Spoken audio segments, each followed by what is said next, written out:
So I tell people that my new job as the executive director of the Kansas Catholic Conference is a little like the person that you want at your Christmas party to clear out your crowd, right? It's the end of the evening and you want people to go home.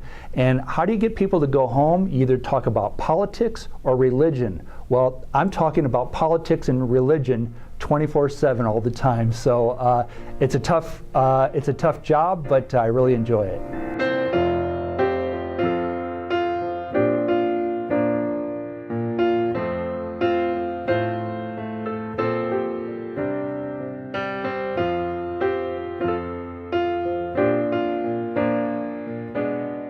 I'm the executive director of the Kansas Catholic Conference. We're the official legislative or public policy voice for the Kansas bishops and Kansas Catholics in Kansas.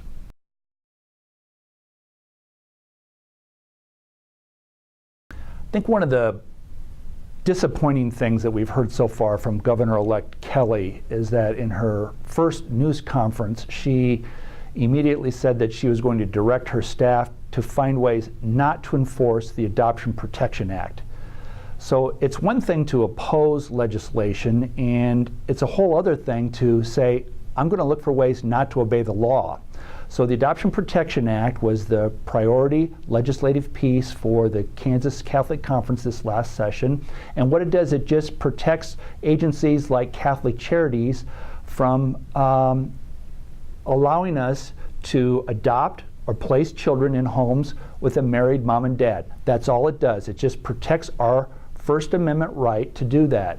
And so it has been called all sorts of things that it's not, and we're very disappointed so far that the governor-elect has decided to go after this, constitutionally protected right that was, very legally and expeditiously passed in the legislature, signed into law by the governor, and so we would like that law followed, and let's just follow the legislative process.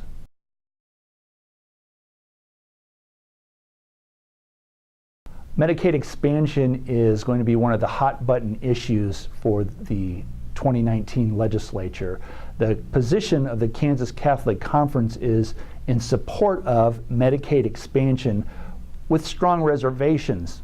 I think there's one of the strong reservations is the cost, anywhere from $60 to $100 million more a year from taxpayers. The other concern is that it will be government funding of contraception and abortion-inducing drugs.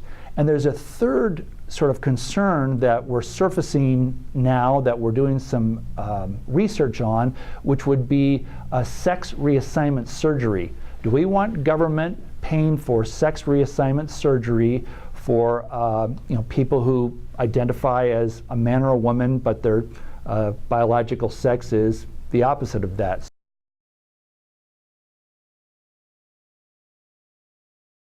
I think the Catholic Church has a deep love and a special concern for the immigrant in Kansas. I think there was a lot of rhetoric during the last gubernatorial campaign.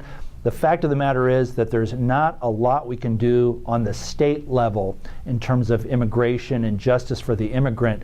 This is an issue that is a federal level issue. DACA is the issue that needs to be solved, and we're going to continue to press our congressional delegation and President Trump and members of parties on both sides to figure out how can we better not only secure our borders, which is part of our policy, but also just find a way of legalization for those that are already here.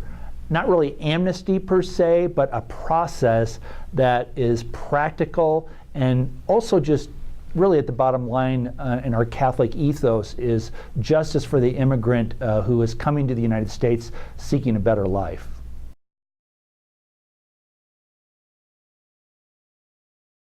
We fully expect the Kansas Supreme Court to soon rule on what we call the live dismemberment abortion issue. So, and I think that unfortunately we're going to see the Kansas State Supreme Court somehow find in the Kansas Constitution a right to abortion. It's a little known fact that there are between 1 and 2 live dismemberment abortions taking place in Kansas right now every day. 1 to 2 live dismemberment abortions taking place in Kansas every day right now. And this has to do with the pro-life laws that we have passed over the last 5 or 6 years in Kansas being held up in the courts. So this is something that we're keeping a very close eye on. The solution, if that is in fact what the court is going to find, is to get a constitutional amendment on the ballot for the people of Kansas to say, look, we can pass pro-life laws by the people, and they need to be enforced without the interference of the courts.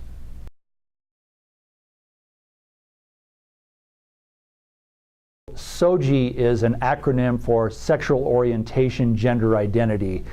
This is something that is a big issue on the federal level, on the state level, on the local level. So, for instance, in Kansas City, we're seeing local communities in the suburbs of Kansas City pass SOGI ordinances that protect, quote unquote, protect the transgender and other people who have sexual identity issues, experiences, if you will. The problem with this is that our Catholic teaching teaches us that we are male and female, created in the image of God, and that's our theology, that's our religion. And so it's a religious liberty issue where we say, we understand that there's a problem there, that we need to treat people who have a sexual confusion with great compassion, but we don't want the state to impose their ideology and their political correctness on people of faith like Catholics. So this is a real hot button issue. We have to balance the fact that there are people that have this experience that we need to show compassion to, but also we have to understand the nature of the family as Catholics is a mom and a dad who are married with children.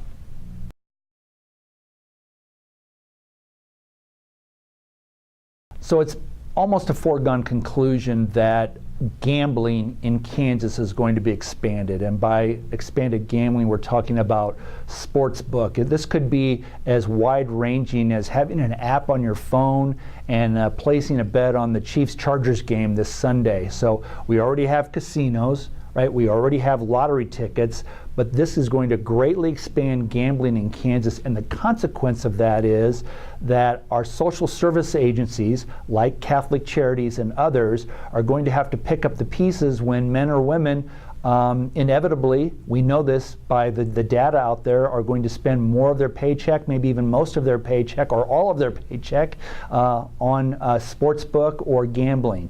And so that leaves no money left behind for food, for utilities, for the rent.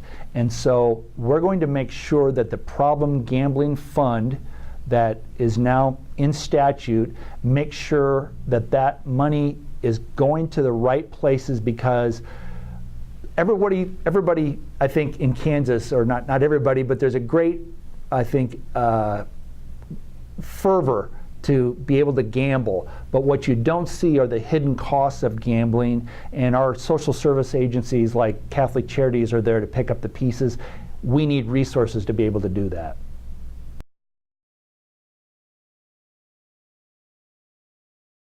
We have a very limited school choice program in Kansas. It's actually one of the worst in the entire country. It's the low income credit, tax credit scholarship program.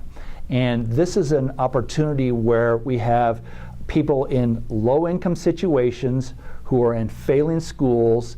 They're able to take advantage of a tax scholarship program where they can, enroll in our Catholic schools and other schools as well, private schools. So this program is not a favorite of the governor-elect, and also there were some changes made this last year that are making it more difficult for some of our students and families in poor neighborhoods who are attending failing schools to get into our Catholic schools.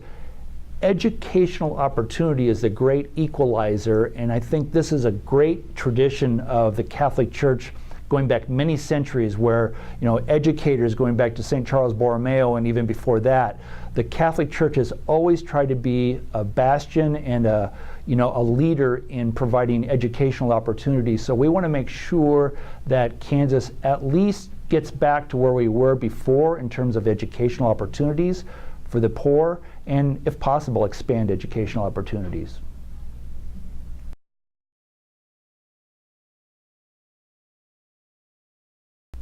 So I want to invite everyone who's watching, everyone who reads the Catholic Advance, if you come to Topeka, please give us a call ahead of time. I would love to meet with you. I'd love to give you a quick tour of the Capitol.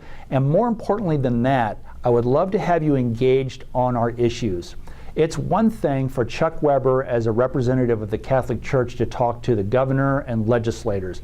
It's a whole other ballgame and much more powerful if you at home on the grassroots level, if you have an issue, to reach out to your legislators. I can help you navigate that process. I can sort of coach you a little bit on how to send things, not what to say, but how to send things and where to send that to.